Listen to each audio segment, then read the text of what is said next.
আজিৰ পৰা হাপেখাতি ত্ৰয়োবিংশতিতম ৰাজহুৱা বিহু সন্মিলন অনুষ্ঠিত পুৱা পতাকা উত্তোলন আজিৰ পৰা তিনিদিনীয়াকৈ অনুষ্ঠিত হাপেখাতি ত্ৰয়োবিংশতিতম ৰাজহুৱা বিহু সন্মিলনৰ পুৱা পতাকা উত্তোলন কাৰ্যসূচীয়ে শুভাৰম্ভ কৰে উদযাপন সমিতিৰ সভাপতি অৰুণ গগৈ স্থায়ী সমিতিৰ সভাপতি বিমলা প্ৰসাদ ফুকনে ইয়াৰ পাছতে স্মৃতি তৰ্পণ উদযাপন সমিতিৰ কাৰ্যকৰী সভাপতি বলুৰাম চেতিয়া শিক্ষক নৰেন গগৈ মুকুট বৰগোহাঁই পুৱা 10 বজাত গণশিল্পী ৰাজীৱ হদিয়া হুৱৰণী সমন্বয় ক্ষেত্ৰ উদ্বোধন চৰাইদেউ বিশেষ কিশোৰ আৰক্ষী গোটৰ সদস্য তথা সমাজসেৱক ডক্টৰ প্ৰকাশ বৰগোহাঁই ইয়াৰ পাছতে শ্বহীদ ডিম্বেশ্বৰ গগৈৰ মাতৃ পুণ্যকান্তি গগৈৰ মূল তোৰণখনি উন্মোচন কৰে হাপেখাতি উচ্চতৰ মাধ্যমিক বিদ্যালয়ৰ অধ্যক্ষ ৰবীন বৰুৱাই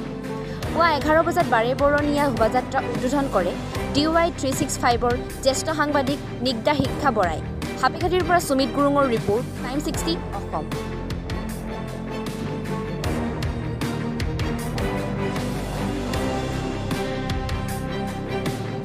সুন্দৰ পৰিৱেশ আৰু তাহানিৰ বিহু কথাবিলাক এতিয়া খুব চৰ্চা হয় তাহানিৰ আচলতে এইদৰে মঞ্চ বিহু নাছিল সেইকাৰণে মঞ্চখন বিতৰ্কলৈ গ'ল বুলি কয় সকলোৱে পথাৰৰ বিহু বা আগৰ দিনৰ সেই বস্ত্ৰৰ বিহু আছিল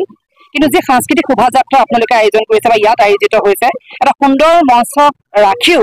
তাহানি সেই পৰম্পৰাক ধৰি ৰখাৰ প্ৰয়াস কৰিছে ইয়াত বসবাস কৰা প্ৰতিটো জাতি জনগোষ্ঠীক একত্ৰিত কৰি যে এখন সুন্দৰ আচলতে মঞ্চ তৈয়াৰ কৰা হৈছে তাৰ কাৰণে সঁচাই আন্তৰিকতাৰে শলাগ লৈছো হাপেখাতি এই ঠাই মোৰ নিজৰ ঠাই এই ঠাইতে অহা যোৱা কৰি ইয়াৰ বতাহ আকাশ বতাহৰ তলতে মই ডাঙৰ দীঘল হৈছো সেই সূত্ৰে এনেকুৱা এটা পৰিৱেশত নিজকে খুব সৌভাগ্যৱান যেন লাগে আৰু আন্তৰিকতাৰে শুভেচ্ছা জ্ঞাপন কৰিছো অহা 3টা দিন ভালকৈ পাৰ হওক আৰু এই পৰম্পৰা ধৰি ৰাখিবলৈ যদি প্ৰজন্ম আগবাঢ়ি আহক সেইটোৱে কামনা কৰিম ধন্যবাদ